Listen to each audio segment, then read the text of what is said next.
I'm a reporter for the Daily Chronicle. If there's one thing that I've learned throughout my years as a reporter, it's that the end of the story is rarely the end of the story.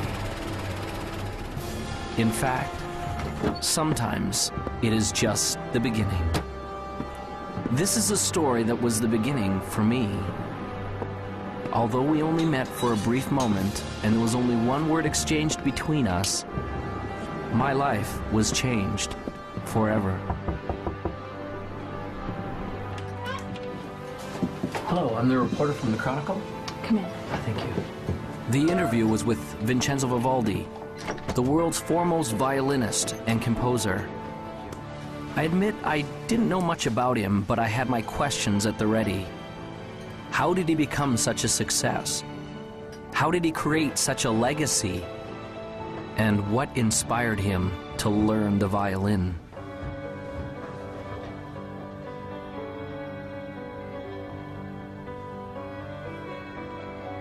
I felt as though I was stepping on sacred ground when I entered the old man's room.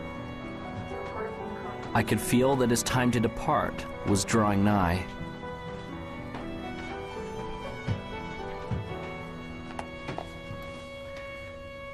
Thank you for seeing me, Mr. Vivaldi. For our readers, what would be the one key factor in achieving all of your great and grand accomplishments?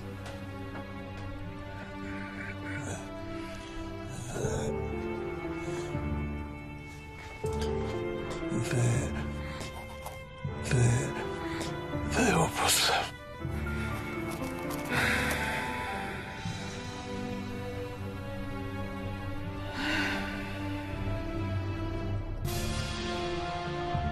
Those were the last words he ever spoke.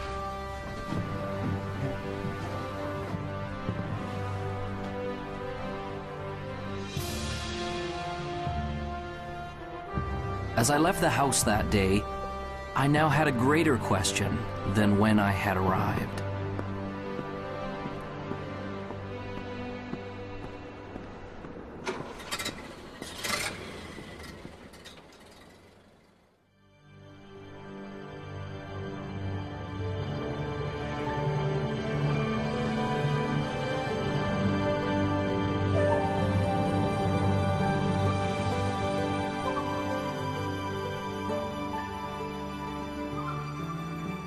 The Opus is a composer's greatest work, and the Opus is about us becoming the most amazing, magnificent, extraordinary human beings that we were meant to be.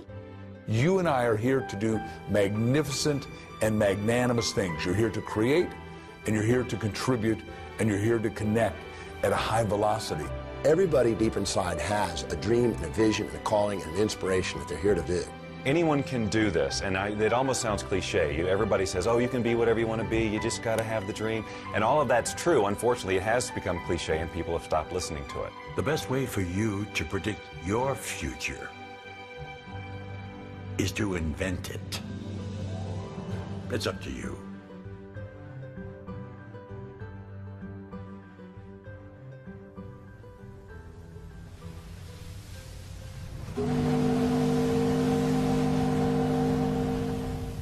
Vincenzo came to America when he was 7 years old.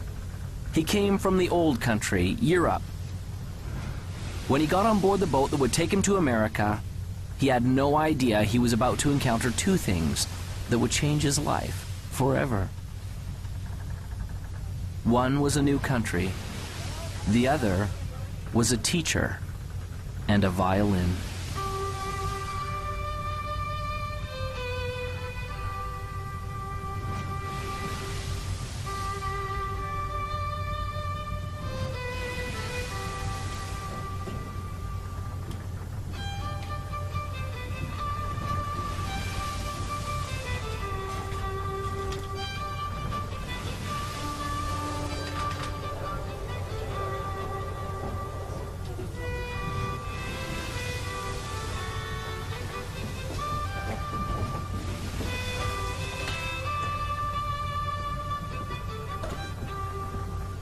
As the boy listened, He was captivated, and in his heart he knew that one day he would play this song.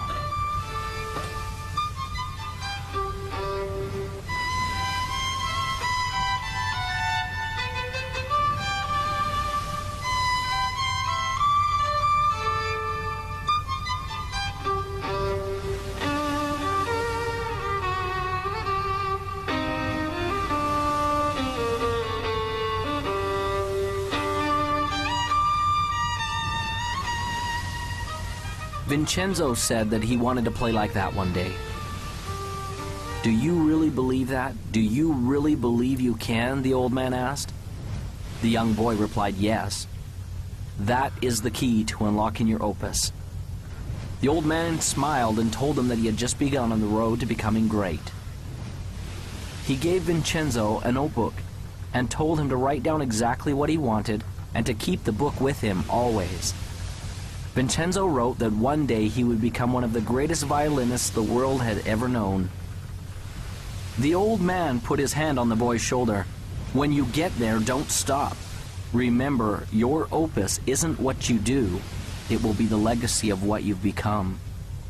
Vincenzo did not understand. The old master smiled and said, one day you will.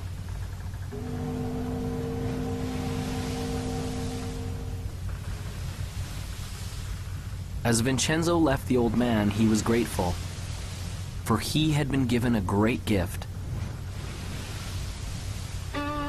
And although he would never know the man's name, the man had changed his life forever.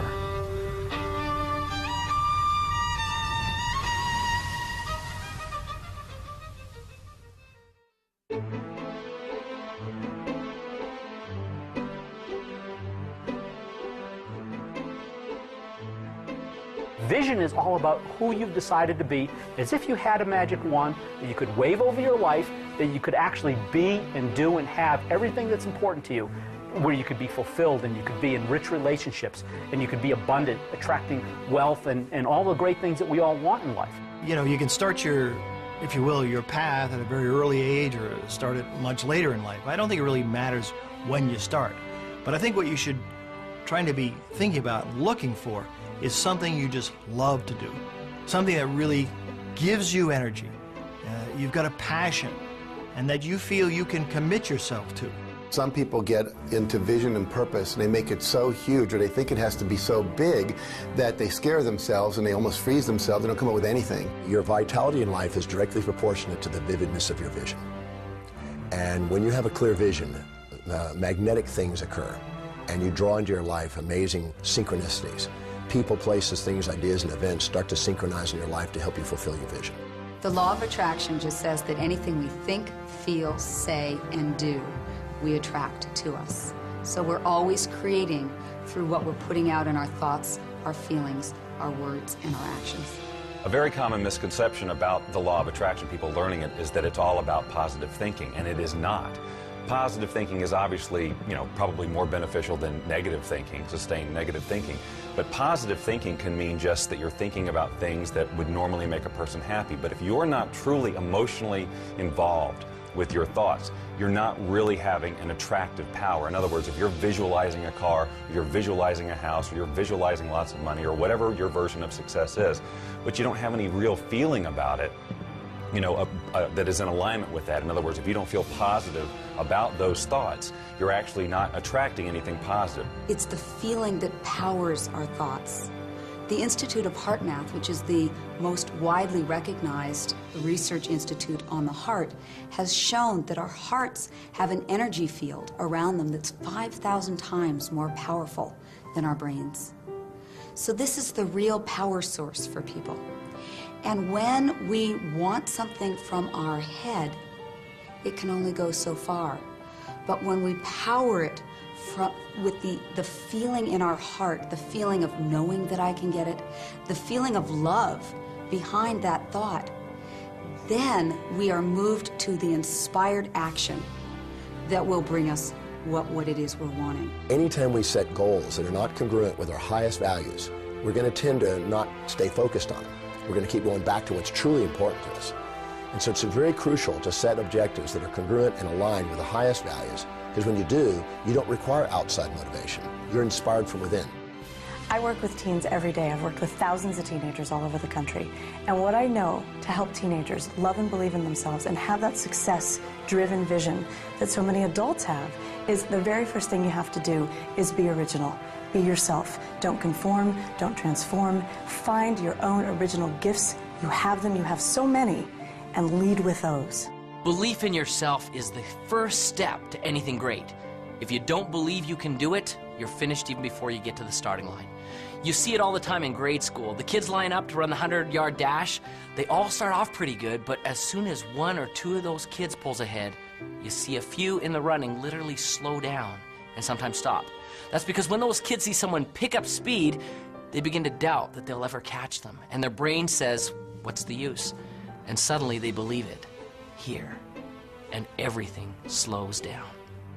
I started out in a life of welfare and poverty and became the 25th wealthiest person in America. That would be an extreme that most people can't even comprehend, let alone relate to. And it all started because I believed in my own possibilities. Whatever we believe, we become. I don't really think we know what we're capable of. There's incredible potential in all of us. And I mean in all of us, not some of us, all of us. If you find your passion and that energy wells up in you, and if you can dream and start to get committed to that dream and that vision, then you can be successful and far beyond what you ever thought you could. It is okay to believe in yourself. Start now. Start today. You are the greatest you that will ever be.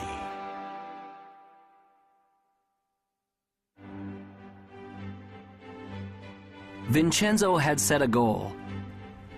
He began to see it powerfully and perfectly. It became real. He experienced it in his mind and in his heart. He was living it vividly as though it had already happened.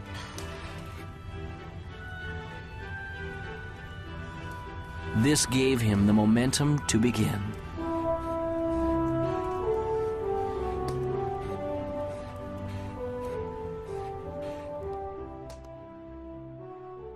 I think that the only way you can get to your goal is by having a clear vision. And I feel that that clear vision doesn't necessarily come from your head, but that it comes up from inside of you. That the more we access our gut feeling, the more that we access our core individuality and listen to what it is that's wanting to be said through us, then we have a clear vision of what we're about. The problem is most people don't really have that clear vision of what success is for them because they've never felt like they were allowed to have that vision for themselves. They always felt like they had to live in to somebody else's idea of what success is. I think one of the steps that people may not do quite properly is that first step of intention.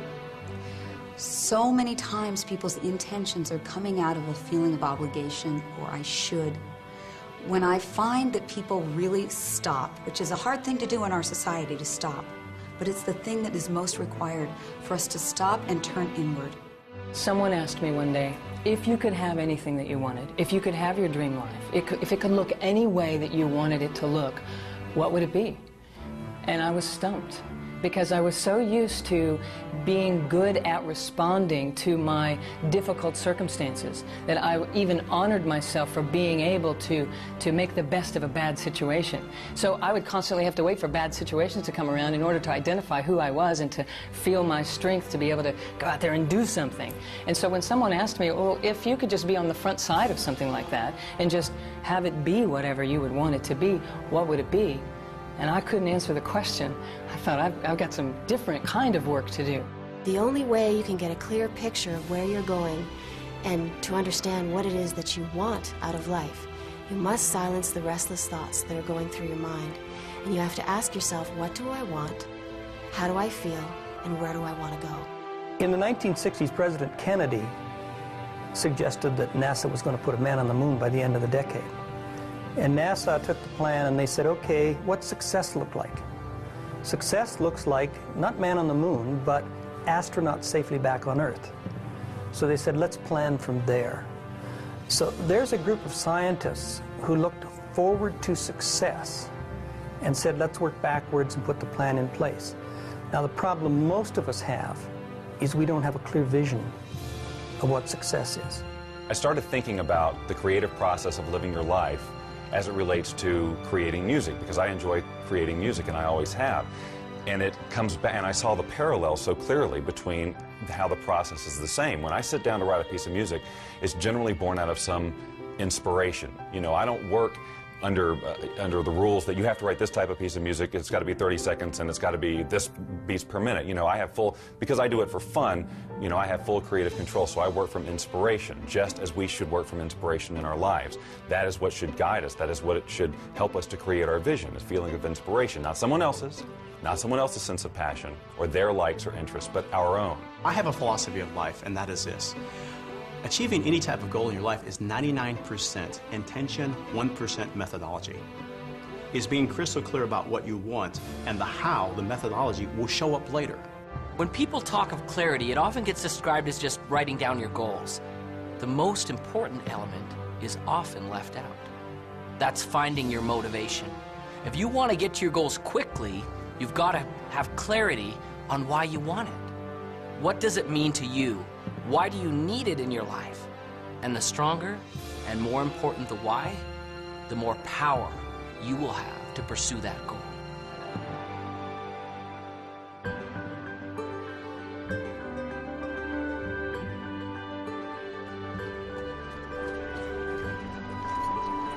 Finally, the opportunity came for Vincenzo to have his violin.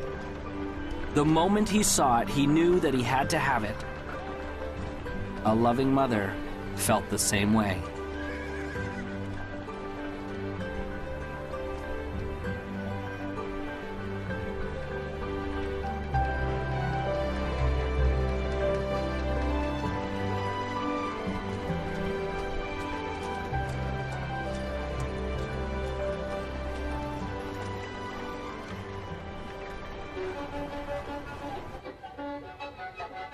It was not as easy as it looked. But Vincenzo had made a decision and a commitment that he would learn to master this instrument no matter what.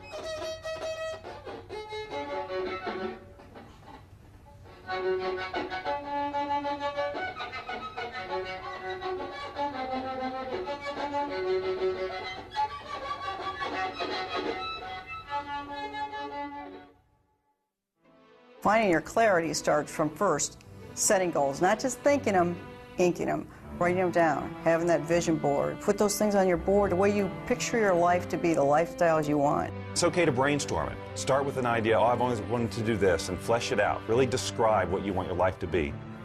You may find that it evolves even as you write, and that's okay. Take the time to decide what you truly want, because it isn't until you do that that you're going to be able to stabilize any sort of vibration around it from a law of attraction point of view to attract that into reality. When you're in the achievement process, what is your greatest moment?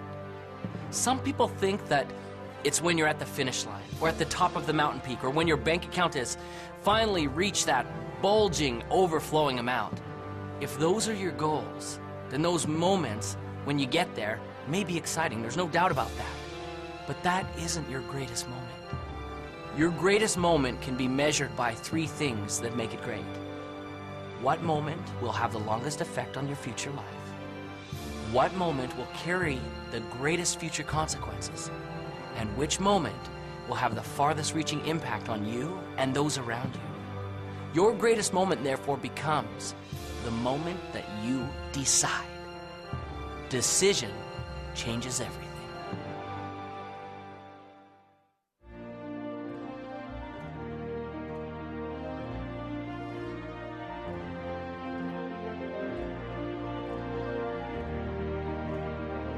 As Vincenzo grew from a boy to a man, he never lost sight of the dream.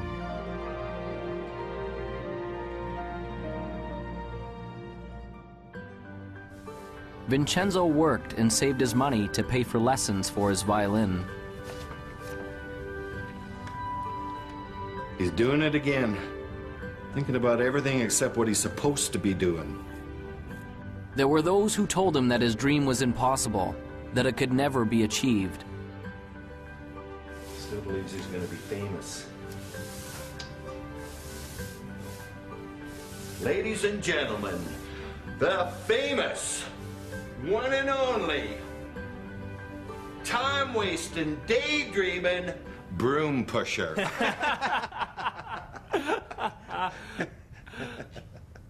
But he remembered the words of the old master on the boat. Do you really believe you can? That is the key to unlocking your opus. Vincenzo! Sweep the floor, boy, sweep! Vincenzo gained courage and continued forward.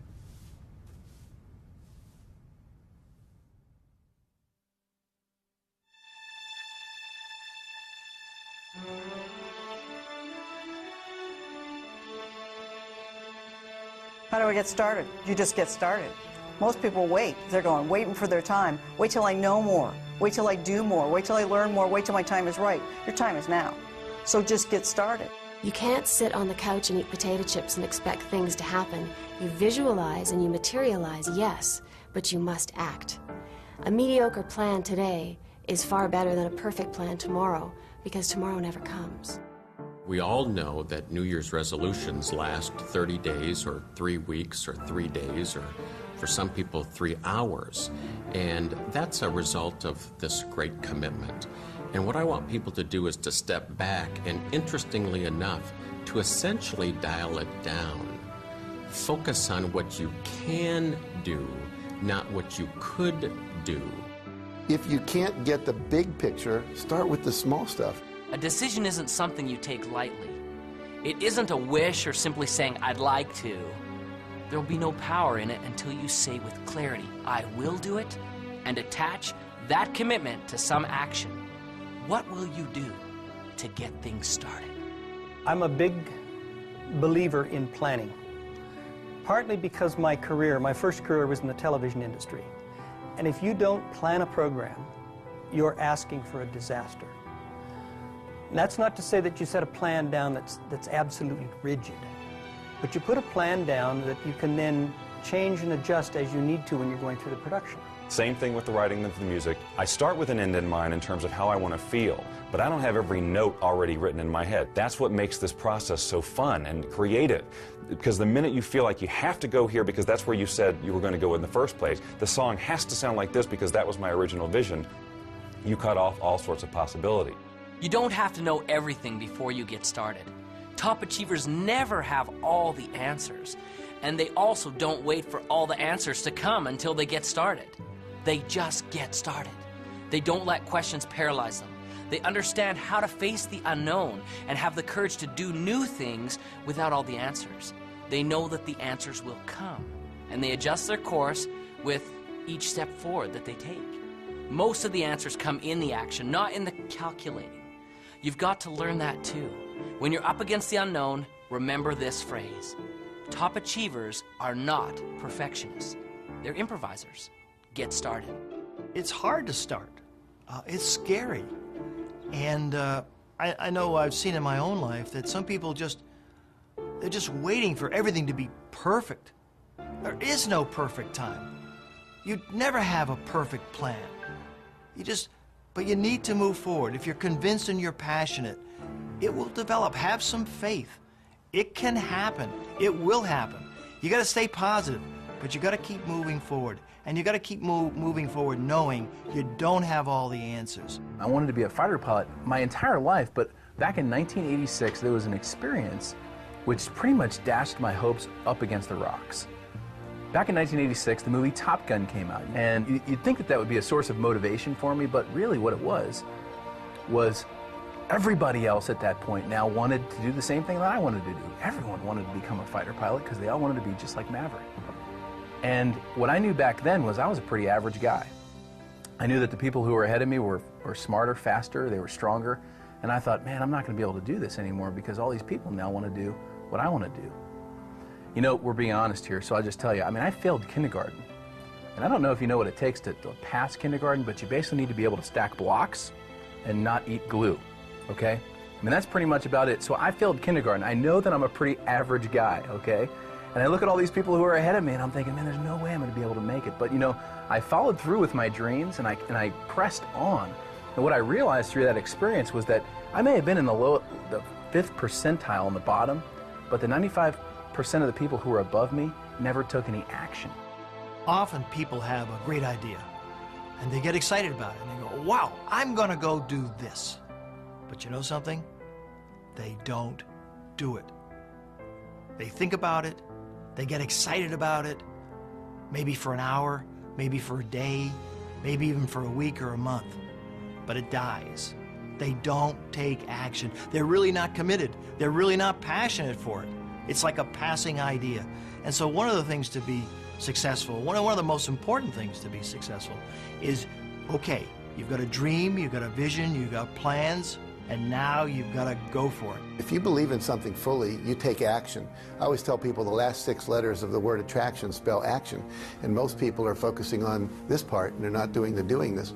So when you believe that it's going to happen and you're visualizing clearly and you're holding all that energy, what'll happen is you'll start attracting to you not necessarily the car, but opportunities, strategies, resources, books, etc. that will come into your life. If you don't take action, you won't get the results. You must take action.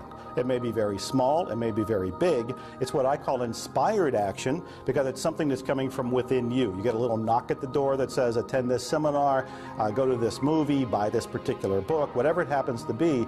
Your part in this co-creation process is to do it. I was successful, really, in a lot of ways, just because I went and did it. I took action.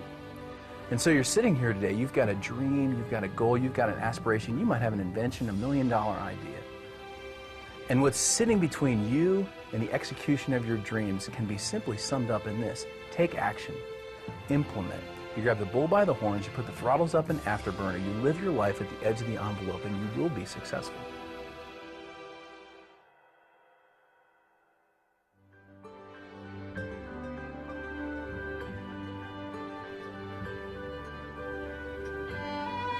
Vincenzo continued seeking additional understanding and education wherever he could, surrounding himself with other masters who could help him find his gift and develop his passion. This required effort and work.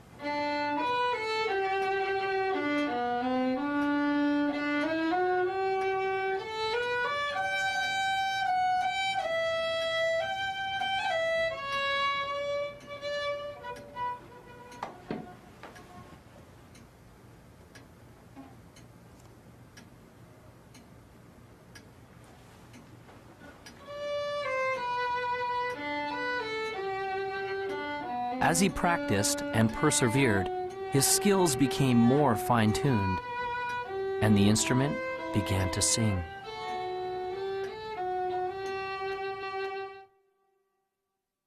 Whatever you want to do, whether you're an athlete, whether you're in business, whether you're a pilot, if you want to be successful, there are heroes, there are masters, there are people who have been successful before you who will be willing to teach you how to get where you want to be. You don't need to fly solo in this life. If you have any goal that you want to achieve in your life, the first thing I would invite you to do is surround yourself with people who believe in what you do. And sometimes those people, they're not your family, they're not your friends, they're not your coworkers. You actually have to create that. You have to create your own, what I call your own mastermind, your own board of directors of people who will support you. My adage is that if I'm ever in a room with 5 people, I want to be the dumbest one in the room. I don't want to be the smartest guy in the room. I want to be the dumbest one in the room. If I'm the smartest guy in the room, then I'm not listening to anybody. Then I think I already know it. Then I think they're not capable of teaching, training, sharing, or giving me anything of value. But if I think I'm the dumbest one in the room, then all 4 of them are brighter than I am. And I can learn from any one of them. And what that causes me to do is to shut up and sit down and get a chance to learn, because most of us are talking so much, we aren't listening. I like the idea of modeling other people's success up until the point where you reach something that, hey, this isn't me. It's not me to model this guy like that. Because if you try, it will not work. You'll send out this really weird field of resistance and things will not work for you, no matter how successful that other person is. So I model lots of people, but not one particular person. I will look for things that they do and say, I can incorporate that into my plan for sure. This guy over here, no, not so much. This is where I leave him and go to somebody else.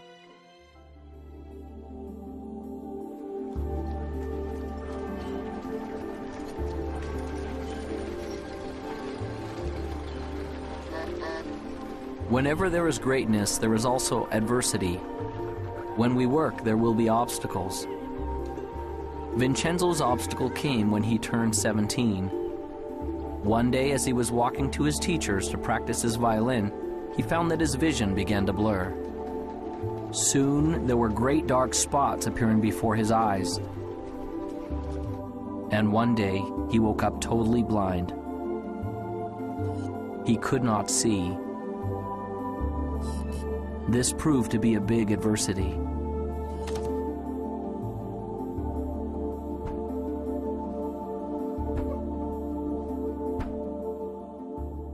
On March 10, 1981, I thought I had the world by the tail.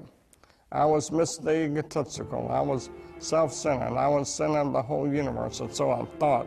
I was very successful. I'd gone into the life insurance business, making a lot of money. Had a nice home, had a nice car, had a wife. You know, I was living the American dream, and so I thought. And then I went and bought myself an airplane. The next day I took off in that airplane for a little pleasure trip just to check it out. Then in that day, my whole life changed. I had a power failure. When I was landing, the engine failed. I had some power lines and crashed. I was just entering my senior year, and I wasn't really going out much. We had moved to a new town, and I was feeling a bit awkward in my skin. I went out, and I met someone. I thought, oh, he's the one, and ended up pregnant in my senior year.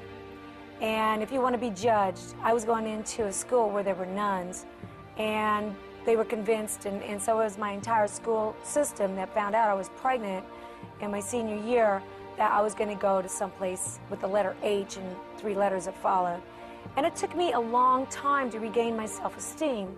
And so my life started out as a pregnant teenage runaway. When I was born, my parents didn't know that I was didn't think that I was going to be a little person, of course. So that was a big surprise. And they had some difficulty with it, some challenges with it. Then I went off to school, and I had challenges with kids there teasing me, calling me names, stuff like that. 4 days later, I woke up in the hospital. I was in coma 4 days, and I was in bad shape. My neck was broken at the first and second cervical vertebrae, and my spinal cord was crushed. The nerves that control my diaphragm were destroyed, and I couldn't breathe. My swollen furry flesh was destroyed, and I couldn't eat or drink. My larynx and voice box were crushed. Every muscle in my body was destroyed. I couldn't do anything but blink my eyes. My bowel, blood, and kidneys didn't have function. I lay there for 8 months in that hospital. All I could do was blink my eyes. The doctor said it was hopeless. I prayed that I could learn something through this experience, and maybe one day I could help others through it. Well, I gave birth to a little baby girl, and I kept that little baby girl for 5 months. And it was a tough 5 months. It was a tough road to hoe. I worked 3 jobs, and I couldn't really make my ends meet. One day I made a decision to place her for adoption. And when I did that, and the lady came and took her away and drove away with my baby, I thought I was the worst sinner on planet Earth. And it took a long time for me to regain self-esteem and to come to know myself, that I was a valuable person and I was a valuable part of this society. And in 4th grade, a turning point came for me, one of the first ones, when I realized that being a little person wasn't something that, like, wasn't a costume that I could take off one day, that actually I was going to be a little person for the rest of my life. And my friends were now at least 1.5 to 2 feet taller than me. I wasn't just the short kids in the class. I was now significantly different. 8 months later, I walked out of the hospital on my own 2 feet. The doctor said it was impossible, but I walked out of there. But that wasn't the end of the journey. That was just the beginning, because I had 5 more years of intense occupational physical therapy. So I went to work. And when I went to work, I decided I was going to make something of myself. And maybe one day I'd see that little girl again, and maybe I'd be able to be an example, a living example of something wonderful. One day I was sitting with my teacher for spiritual and personal growth, and he said to me, you know, Peggy, I noticed that you spend a lot of time in this fantasy that one day you're going to wake up like an average-sized person, or as an average-sized person, and all your problems are going to be gone. But that's not really so realistic. And I bet your success level would be much higher if instead you focus on the things that you can change. The things like your attitude, your beliefs, your connection to spirit, all those kinds of things. So that was a turning point for me. And I actually looked at that and I was like, oh my God, I'm believing in this fantasy. And I had to come to terms with the fact that I had to accept that I couldn't change my outer size. But I saw that I could change my inner size. See, it didn't matter what the doctors thought. It didn't matter what the medical profession thought. It didn't matter what other people thought or believed. What really mattered was what I believed. See, a lot of people think, well, I can't do this, I can't do that, because everybody tells them they can't do that. And I tell them it doesn't matter what other people tell them, it matters what they think. Well, last year on Mother's Day, now we're talking 27 years after that day when that lady drove away with that baby, I got a call from guess who? My little daughter, Jackie. And she said on the telephone, could I call you Mom? That was huge. That was huge for me. And I don't care what happened to you in your life. If someone told you you're a sinner and you're so down and out that you think you're nothing and you're a nobody, you're a somebody. You find it within yourself and you get up. Pull yourself up by your bootstraps. You get out there and do good works. Jackie and I have become real good friends today. And I thank God she's a valuable part of this life. You know, I barely finished high school. Today I sat on the Harvard Women's Leadership Board. Were the times I was down, were the times that maybe the vision started to fade a little bit. You know, I'd be dishonest if I said they weren't. Of course there were times. But I didn't stay focused on that very long. See, it's okay to let yourself get down, but it's not okay to stay down. I have gone from the depths of darkness to the height of amazing, amazing joy and even ecstasy. I always say that I used to cry every day out of sadness. Now, I cry most days out of joy.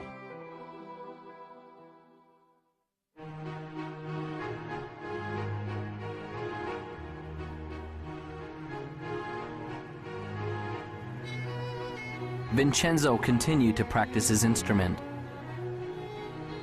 But it was much harder now. The music didn't come as easily. Often the notes didn't sound right. Often the people near him told him he was failing. He began to feel like he was failing.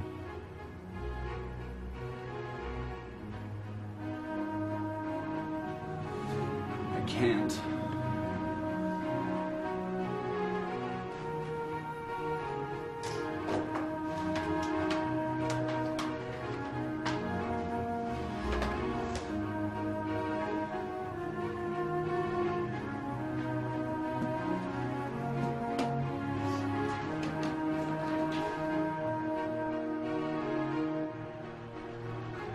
Vincenzo had given up.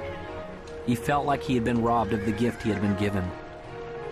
His heart ached as he approached the entrance to the merchant's store.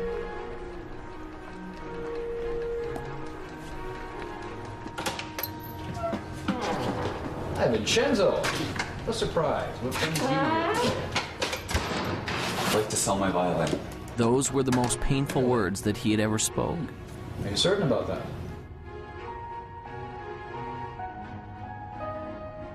Well, let's have a look, shall we?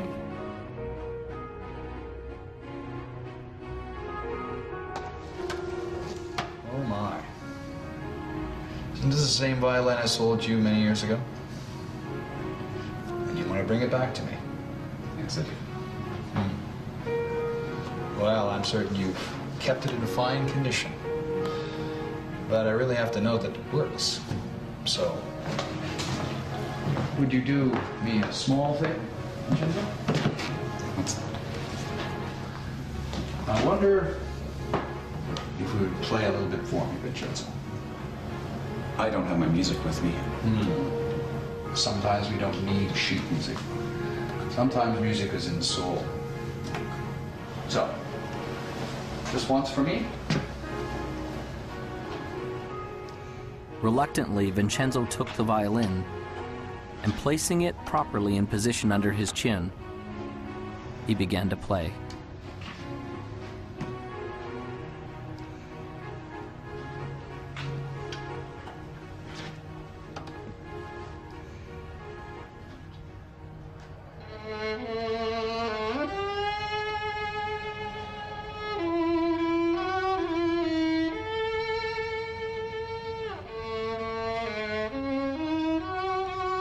He began playing slowly at first, until his heart began to play the notes.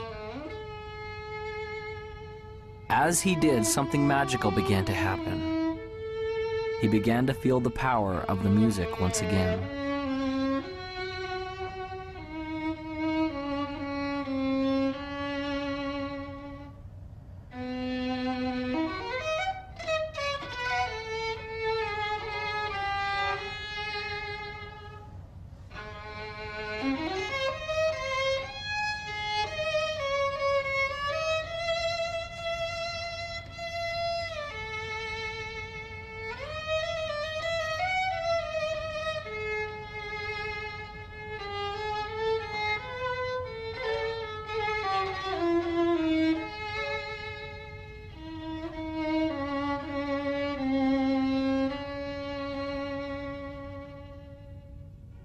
When he had finished, a change had taken place, and there was hope. I can't sell you my violin.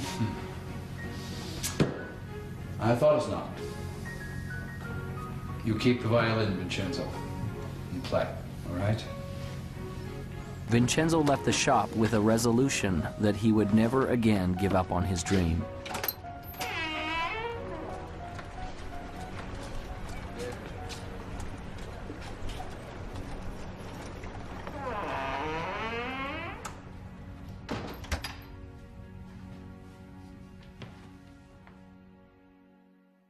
Everybody experiences failure, and if you haven't, it's just because you haven't done anything new. Because everything new requires failure. It's just a fact. In education, there's a term designated for new learners. It's called the J-curve, a J. When we start, we may begin here. As we begin to implement the new experience or information in our life, we initially struggle, or perhaps even fail. But as we learn the lessons from our failure and are persistent, we become competent and very successful with our new lessons or experience. And as we get competent, things go up dramatically. That's a J-curve. Most things in life come to us that way. So as we encounter feelings of frustration, we need to understand that it's normal, and we will get through it if we persevere. There was a software executive who made a huge error, costing the company millions of dollars, and this is a true story. Millions of dollars at this one mistake or one failure he had made. So he went in, he was called in to see the chairman and the CEO, and of course he brought his resignation letter, and he handed it to the chairman, and the chairman said, what are you doing? We just spent millions of dollars educating you. You can't leave us now. Now, not every employer is going to be that compassionate, but the universe is. Every one of us gets rejected, and what you and I need to do as individuals is reject rejection. Make yourself rejection-proof. When Jack and I started Chicken Soup, we spent 3 years writing it, and then we tried to sell it. We went to New York with a great agent, and 33 publishers all said, hit the road, Jack. And then we went to the BEA, Book Expo of America, and we went booth to booth to booth to booth, and 144 people, sum totally, said, buzz off, you guys, that's sappy little stories. They're never going to sell. They're too nice. The secret word that every winner knows is called N-E-X-T, next. You're going to meet obstacles. You're going to see adversity. It's going to happen to you. I guarantee it. So what gets you through it? It's your passion, it's your energy, it's your commitment to this game plan. And wow, it can be very, very exciting. I have never met a successful person who hasn't failed. Never. Not in the course of my lifetime, not in the course of my reading, not in the course of my studying, not in the course of mankind. Have I ever met a successful person who hasn't failed? Now, the difference between successful people and people who are unsuccessful, because we all will fail, is successful people learn how to deal with failures. They learn how to accept it and embrace it and understand it and learn from it. And it doesn't become a negative to them. It becomes a learning. It becomes an education. It's a tuition they paid for the education they got. You get a challenge or something you think is a setback. It's only a setback in your initial perception, and only when you don't stop and look at how it could serve you. See, the master is the one that takes whatever happens in their life, supportive or challenging, and asks how does it serve them and their mission. Because it's never what happens on the outside, it's always how you perceive what's up on the outside. So if you can take a challenge and you say, okay, so how am I going to use this to my greatest advantage, and what are the benefits that I'm going to get from this, and how is it going to help me fulfill my highest values, and how is it going to actually give me a step forward? If you ask that question and answer that question, it's not an obstacle. An obstacle is only when you've chosen to see only the drawbacks without the opportunities. Some people are so worried about failing, they don't start. And so one of my friends says, you don't have to get it perfect, just get it started. And then in the process of doing it, you will learn. What is failure? That's easy. It's not trying. It's not getting in the game. It is thinking about it and not doing. You know, you cannot fail if you try, if you get into the game. You know, I like to use the analogy of a missile. When I shoot a missile off of my airplane, all missiles initially, they just come off straight. And any engineer will tell you that a missile actually requires mistakes. It actually requires errors in order to become successful at hitting its target. And so as a missile comes off the airplane, if you've got a plane that's going in this direction, the missile comes off and it sees that the airplane that you're trying to shoot at is going this way. It sees that it needs to correct that way, and it makes a correction. Then it makes a smaller correction. Then it makes a smaller correction, and next thing you know, it hits the target. The same is true with us. You know, we've all got dreams. We all have a target, and we all have goals. A failure-minded person goes down the road towards their goals. They hit that first obstacle, and they go, I'm a failure. I always fail. And they turn around and they give up their dreams. A success-minded person hits that first obstacle, and they go, you know what, I'm going to be successful, and they make a correction just like that missile. They hit the next obstacle, and they make a little bit other correction, just like that missile. And the next thing you know, they find that they've zigzagged their way to their target, to success. When I was learning to walk, my parents didn't say, oh, Jack failed after 7 tries, let's give up. They said, just, you know, keep coming, boy. However long it takes, you're going to make it. And for me, I've read so many stories about, you know, Thomas Edison, who had 10,000 experiments to invent the light bulb. And when someone said, you failed 10,000 times, he says, no, I never failed once. He said, I invented the light bulb. It just happened to be a 10,000-step process. You're going to have some setbacks in life, some challenges, some difficulties. And those are the days which really test what happens. Maya Angelou says it like this: if there's something in your life you don't like, change it. But if you cannot change it, change your attitude.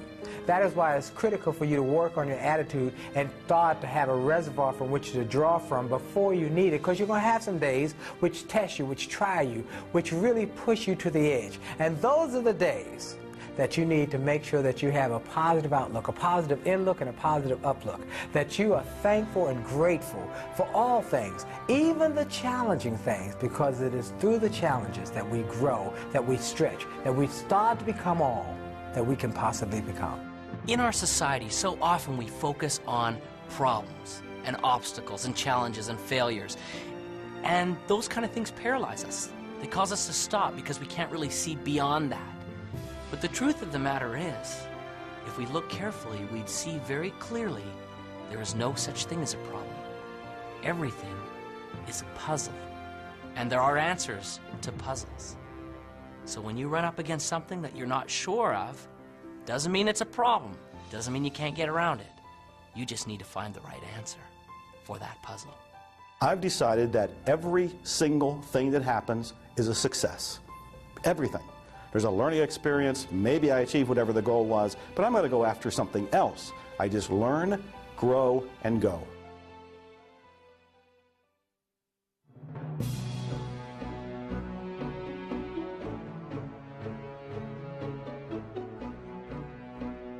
Once you reach a goal, whatever that is, or achieve a vision, and it may have evolved, and it may be very different than when you first set out, you are basking only momentarily in that sense of accomplishment. You can enjoy it. Doesn't have to be a letdown, but what you'll find is that you've naturally expanded who you are, who you can be, and you'll have another vision that's even bigger. If you want to have like success become an ongoing habit, you know, here I am at the top of my game, 100 million books sold and so forth. For me, it was never about selling books. It was always about making a difference. You can't stop making a difference. You know, making a difference is something that continues forever. It's the little things that you do on a daily basis that get that momentum ball turning, and all of a sudden, after a while, you have so much momentum behind you, you couldn't stop it if you tried. You can have addictions that are actually good for you, that are actually taking you forward in life, that are actually keeping you healthy and happy, and success is one of those. When you start tasting success, you want more of it. Aristotle said, excellence is not an act, it's a habit. So you get in the habit of excellence, and then you can go as high and dimensional and multi-passionately purposeful as you want, which is, you don't want to just do one thing, you want to do a multiplicity of things, because when the game called life is over, you look back on life, the only thing you can take with you is your memories. So you want to create a basket full of life memories that are worthy of you, that are valuable, that are vital, that are just exquisitely good. The only difference between people who are happy and those who aren't is their habits. So it's really a very simple thing. It boils down to only one thing. What habits are you choosing day in and day out? And the good news is that every day you get a new choice to pick new habits all day long. Every decision you make in every moment is determining the habits that you'll have today and tomorrow and the next day, and the outcomes that you'll have in your life. So if you want a life that's successful, choose the habits of successful people. If you want a life that's happy, choose the habits of happy people.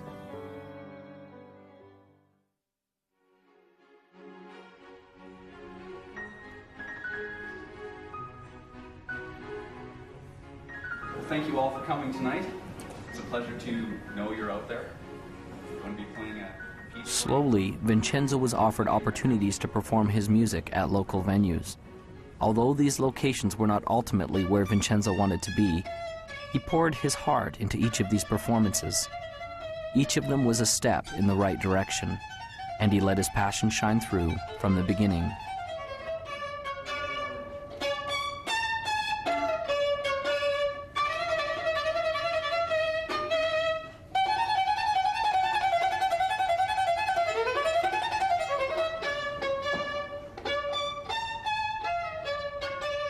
As can be expected, this wasn't always easy.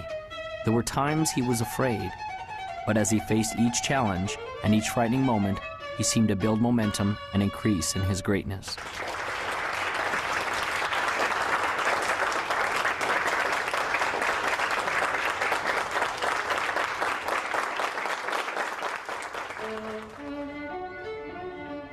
Vincenzo gained a reputation as a passionate musician, and his gift grew. Doors opened for him to begin to play with other masters. Soon, Vincenzo was playing in the most grand concert halls of all. His dream to play was fulfilled. His opus had arrived. But was the journey complete? There was the question the old master had asked him that he still yearned to understand. Your opus isn't just what you do, it will be the legacy of what you have become. Vincenzo thought in his mind often about what this could mean. Was this the legacy of the man he had become? The man who played in the largest concert halls? The man who commanded the respect of the other musicians? The man who composed and wrote the grand symphonies? The man who people adored and loved as the master violinist? Vincenzo still didn't understand.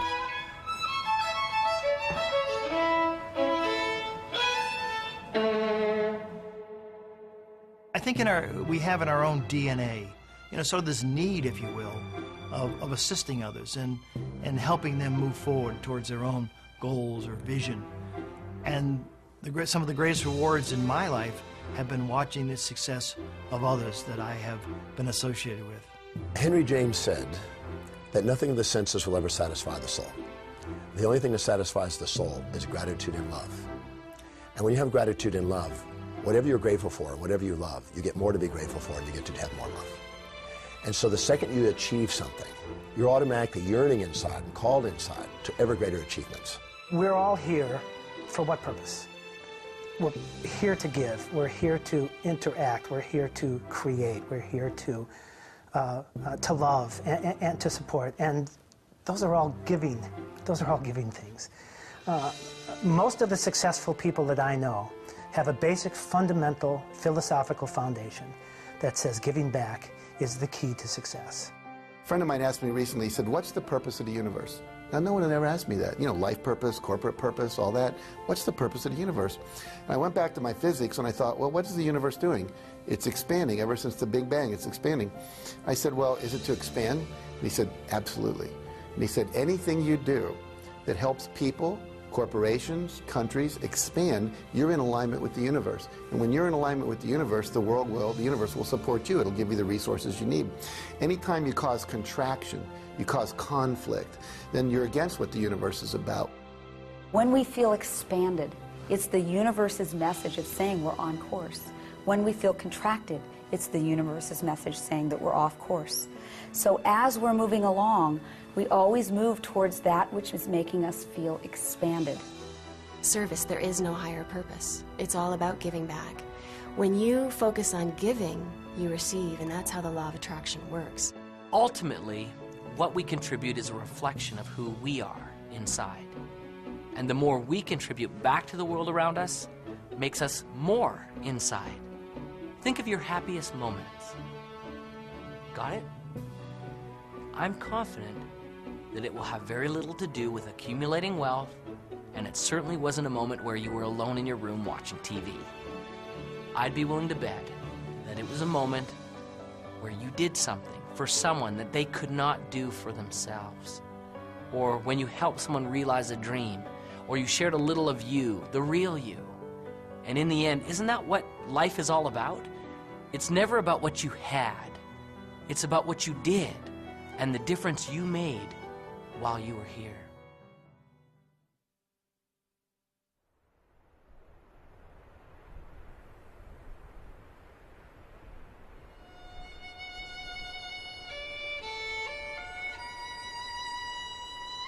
Your opus isn't just what you do. It will be the legacy of what you have become. Vincenzo still didn't understand. Then the lesson came as he was playing his violin in the park alone.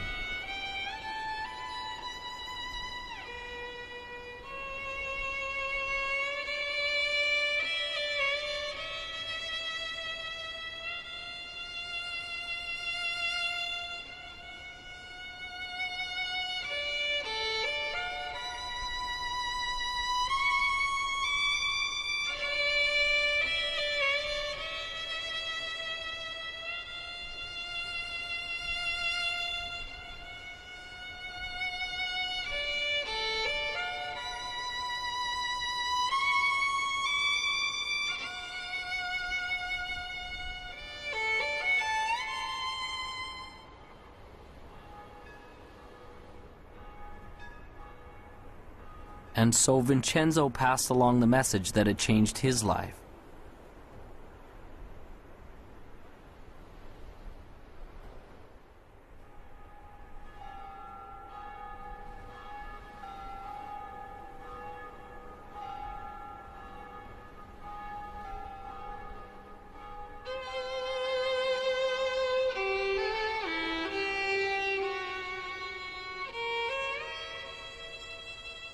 As the boy walked away in the snow, Vincenzo finally understood.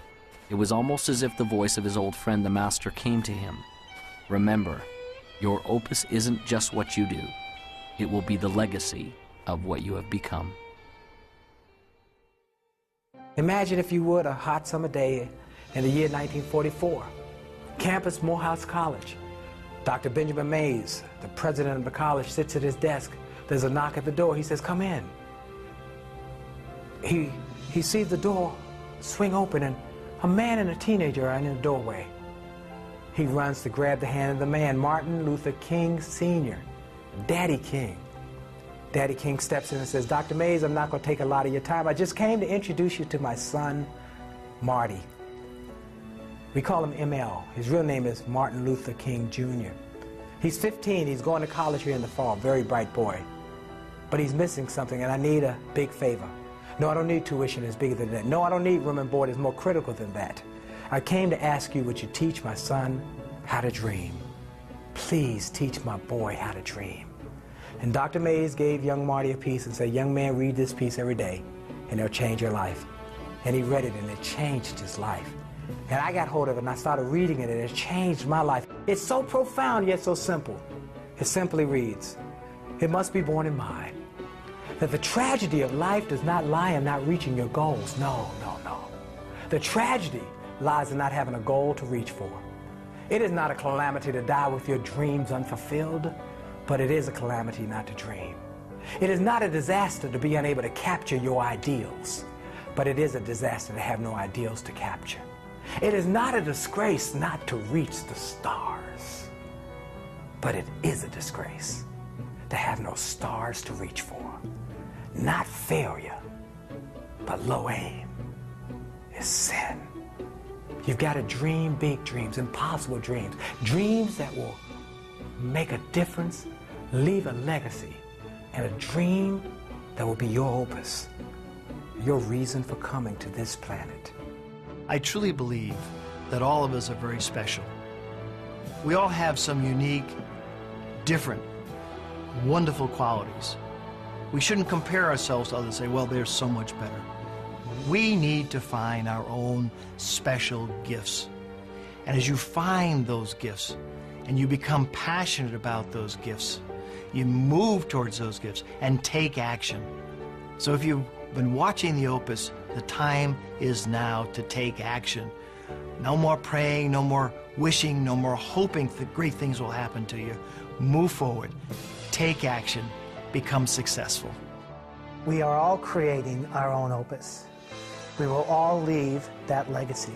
You come to the end of your life knowing that you have lived from the inspiration of your heart and that you've lived a life of love and of joy and of happiness. Because I tell you, you can achieve success in life, and that doesn't guarantee happiness. We have to come from love and from that inspiration of why am I here, and you'll be happy and you'll be successful. You know in your heart that you want to do something. It might be open a business, it might be open a service, it might be write a book, it might be do any number of things. It's unique to you, but you haven't done it yet. You now have the beginning of some motivation. Your heart is pumping a little faster. The sweat is on your brow because you are excited about this. I want you to take action. I want you to go out there and do something. I want you to dare something worthy. I want to be able to say at the end of my life, did I do everything I could with everything I was given? I want to be able to say absolutely. So it's never done.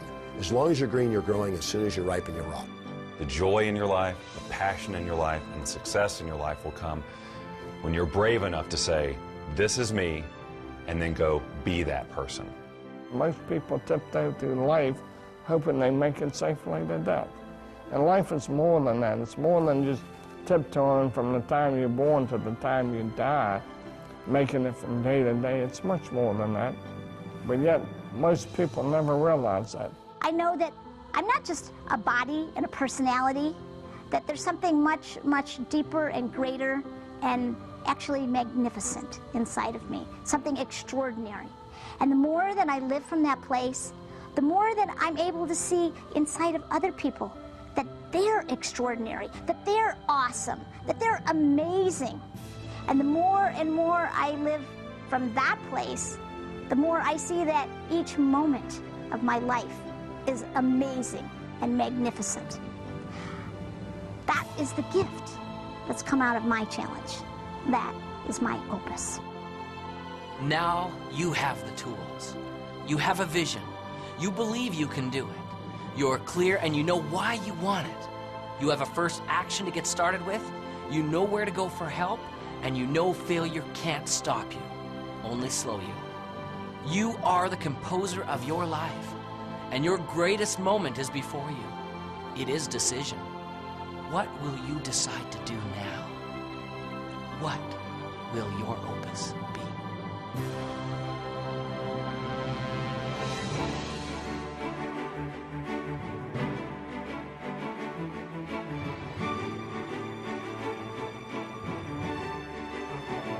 Your opus isn't just what you do. It will be the legacy of what you've become. One of God's greatest requirements with lasting success is to teach the man who possesses it. to teach him about himself, and to allow him to contribute what he has been blessed with back to the world. Vincenzo's music was a great gift to all who heard it. But the true gift was in the legacy that he created in another. This was truly his opus.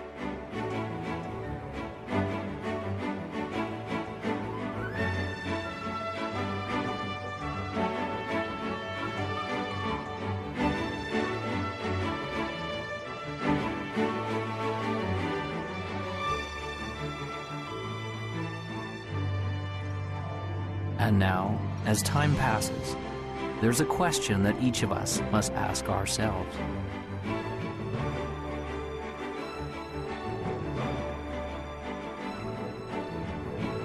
What will your opus be?